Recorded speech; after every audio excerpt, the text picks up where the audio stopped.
part of the story, which all of them excluded this quote. In fact, because you have this situation where there's all these stories about how Glenn Beck thinks he knows God's plan. Right? That's the vibe of the story. Glenn Beck thinks he knows God's plan. Guess what phrase was magically left out in each and every one of the transcripts? Quote, I don't want to assume that I know his plans.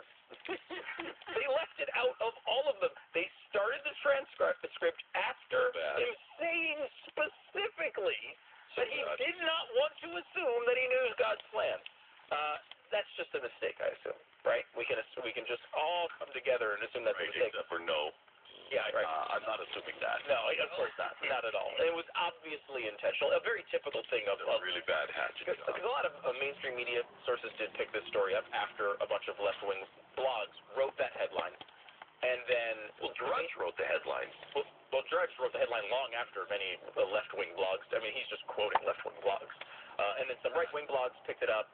Some mainstream media sources picked it up, all just quoting the initial source, without watching the whole segment. I mean, it's blatantly obvious they didn't actually see the segment or hear it. Right. They're just quoting the left-wing blog that initially put it out there, whoever that was, because they all did it the exact same way, but I'm not exactly sure who started it.